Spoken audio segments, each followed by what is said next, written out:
Hello प्रिय विद्यार्थियों, आपका पीआर एजुकेशन यूट्यूब चैनल पर स्वागत है। मैं लेकर आया हूँ कक्षा 8वीं का विज्ञान का पेपर, जो आपके आने वाली बोर्ड एग्जाम के लिए वरदान साबित होगा। प्रिय विद्यार्थियों, आपके 3 अप्रैल को साइंस का पेपर है, इसी के लिए मैं साइंस का पेपर लेकर आया हूँ।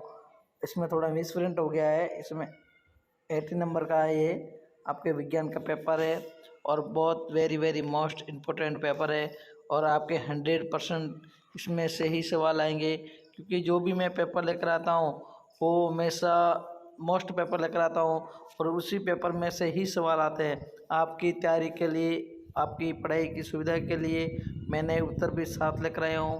इसलिए प्रिय विद्यार्थियों, मेरी आपसे रिक्वेस्ट है, प्लीज़ आप इस चैनल पर नए हो तो मेरे चैनल को सब्सक्राइब ज़रूर करिएगा। प्रिय विद्यार्थियों, अब चलते हैं प्रश्न उत्तर की ओर, क्योंकि अभी पढ़ाई का टाइम है, टाइम को कम वेस्ट करना है। पहला प्रश्न है, मिट्टी में पोषक स्तर को बनाए रखने के लिए क्या मिलाया जाता है? जो मिट्टी होती है उसमें पोषक स्तर को बनाए रखने के लिए क्या मिलाया जाता है? बीज, खाद, कीटनाशी, जल। तो इसमें खाद, क्या मिलाया जाता है? खाद। अगला सवाल आपके है, संसरण रोगों का सबसे मुख्य कारक क्या है? संसरण रोगों का सबसे मुख्य कारक क्या है? चिट्टी, मकड़ी, घरेलू मक्खी, मच्छर। तो संसरण रोगों के लिए मुख्य कारण है घरेलू मक्खी। जो घरेलू मक्खी होती है उसे संसरण रोग होते हैं। नेफ्थलीन की गोलियां बनाई जा सकती है। नेफ्थलीन की गोलियां किससे बनाई जा सकती है? कोलतार से, कोयले से, कोक से, कोयला गैस से। तो इसमें कोलतार से। किससे बनाई जाती है? कोलतार से। अगला सवाल है, जंतु कोशिका में अनुपस्थित होती है। जो जंतु कोशिका है उसमें अनुपस्थित क्या होती है? प्लाज्मा झील, कोशिका भित्ति, कोशिका द्रव केंद्र। इसमें कोशिका भित्ति। प्रिय विद्यार्थियों, मेरी आपसे रिक्वेस्ट है, प्लीज़ देखो मैं आपके लिए कितनी मेहनत करता हूँ, वीडियो बनाता हूँ, पहले पीडीएफ बनाता हूँ, बाद में वीडियो बनाता हूँ और अपलोड करता हूँ, और आपको अच्छी सुविधा मिले और अच्छा आपको ज्ञान मिले, यानी अच्छी सुविधा पढ़ाई की आपकी तैयारी अच्छी हो, इसलिए मैं आपको अच्छा वीडियो लेकर आता हूँ। तो आपका एक फ़र्ज बनता है, प्लीज़ मेरे चैनल को आप सब्सक्राइब करें, लाइक करना न भूलें।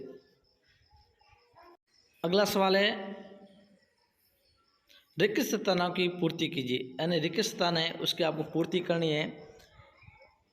क्षतिग्रस्त भी जल के सतह पर खाली जगह लगते हैं। क्षतिग्रस्त भी जो होते हैं खाली जगह में क्या आएगा? तैरने। क्या लगते हैं? तैरने। क्या लगते हैं? तैरने।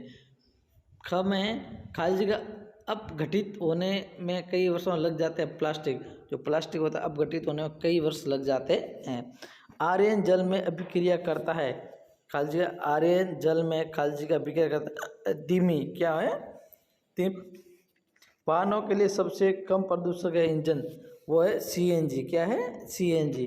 सीएनजी से प्रदूषक बहुत कम होता है। अब आपके मिलान कीजिए। क्या करना है? मिलान। टेडपोल, टेडपोल है वो लावा। क्या है? लावा। ब्राव निषेध मछली। जरायुज, जरायुज है वो मनुष्य में। अंडाणु वो एकल कोशिका, अंडाणु एकल कोशिका है। चौथा सवाल है, एनपीके से क्या आशय है? एनपीके से क्या आशय है? चौथा सवाल है, एनपीके से क्या आशय है? एनपीके एक मिश्रित उर्वरक है। ये क्या है? मिश्रित उर्वरक है जिसमें नाइट्रोजन, फास्फोरस तथा पोटेशियम तीनों पोषक तत्व होते हैं। एक मिश्रित उर्वरक है। एनपीके एक मिश्रित उर्वरक है जिसमें नाइट्रोजन, फास्फोरस तथा पोटेशियम तीनों पोषक तत्व होते हैं। पांचवा सवाल है, डेंगू रोग के वायरस के वाहक का नाम बताइए। डेंगू रोग है उसका वायरस कौन है? मादा एडिज मच्छर। क्या है? मादा एडिज मच्छर।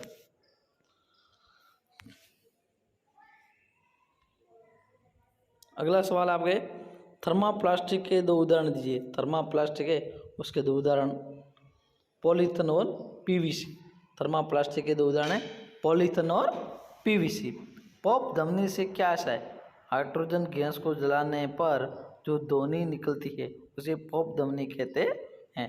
तो हाइड्रोजन है उसको हम जलाते, जब उसकी ध्वनि निकलती है तो उसके पॉप ध्वनि कहते हैं। प्रिय विद्यार्थियों, मैं आपको देखो बार बार रिक्वेस्ट कर रहा हूँ, प्लीज़ आपका एक फ़र्ज होता है सब्सक्राइब का, और हमको आपसे कुछ नहीं चाहिए। आप मेरे चैनल को सब्सक्राइब करें। आपको हमारा वीडियो कैसा लग रहा है, आपको इस वीडियो में से कितने सवाल आ रहे हैं पेपर में, बोर्ड में, वो हमको कमेंट बॉक्स में ज़रूर बताएं। और आप कमेंट बॉक्स में बताओगे तो ही हमारा मोटिवेशन बढ़ेगा कि हमारे वास्तव हम पेपर लेकर आते हैं उसमें से सवाल आ रहे हैं, तो मैं और अच्छा वीडियो लेकर आऊँगा। अगला सवाल है, परिसंकरण से क्या आशय है? परिसंकरण से क्या आशय है? तो पेट्रोलियम के विभिन्न संगठनों को पृथक करने की प्रक्रिया को परिसंकरण करने।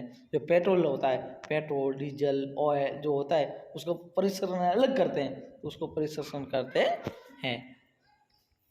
अगला सवाल है, क्षार संकटग्रस्त जंतुओं के नाम लिखें। यानी क्षार संकट ऐसे जंतु है उनके नाम बताएं जो भी विलुप्त के कार्य कर पाए। तो सफ़ेद हाथी नहीं, शेर, जंगली भैंसा और बारहसिंगा।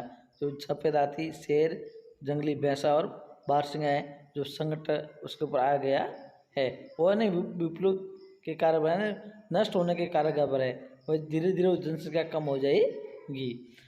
रजोनिवृत्ति किसे कहते हैं? रजोनिवृत्ति, और इसको मासिक धर्म भी बोलते हैं, इसको ऋतुस्राव भी बोलते हैं।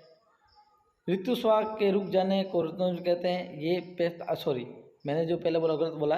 रजोनिवृत्ति का अर्थ है ऋतुस्राव के रुक जाने के रजोनिवृत्ति कहते हैं। ये 45 से 50 वर्ष की आयु की महिला में होती है, नहीं उसके मासिक धर्म ऑटोमेटिक बंद होना, ऋतुस्राव ऑटोमेटिक बंद होना, उसको रजोनिवृत्ति कहते हैं।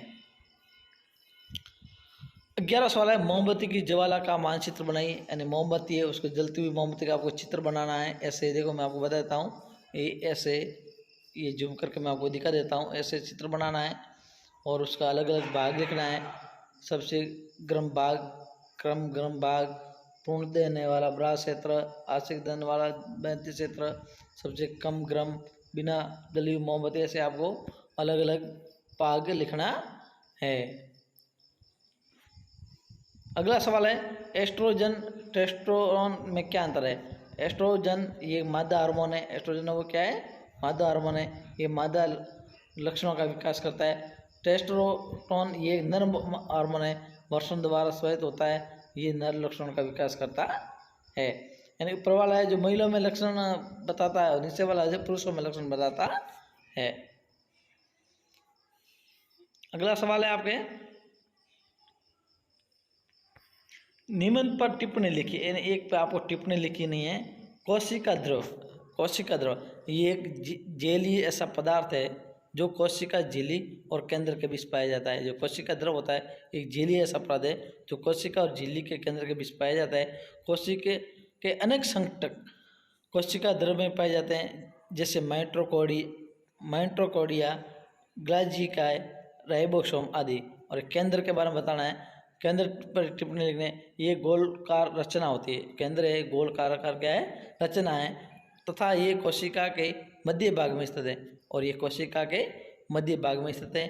केंद्र कोशिका द्रव एक झिल्ली द्वारा अलग रहता है, जिसे केंद्र झिल्ली कहते हैं। ये संद्र होती है तथा कोशिका द्रव्य और केंद्र के बीच पदार्थों में आवागमन को नियंत्रित करती है। 14वां सवाल है, धातु किसे कहते हैं? उदाहरण द्वारा समझाइए। धातु, धातु किसे कहते हैं? उदाहरण द्वारा समझाना है। धातु वे पदार्थ जो कठोर, चमकीले, आघातवंदी और ऊष्मा विद्युतीय के सुचालक होते हैं, धातु कहलाते हैं। जैसे आयरन, कॉपर, एल्यूमिनियम जो विद्युत के सुचालक होते हैं उसे धातु कहते हैं। और जैसे आयरन, कॉपर, एल्यूमिनियम आदि। 15वां सवाल आपके, प्राकृतिक रेशे और कृत्रिम रेशों में अंतर। प्राकृतिक रेशे और कृत्रिम जो हाथ से बने रेशे उसमें क्या अंतर है?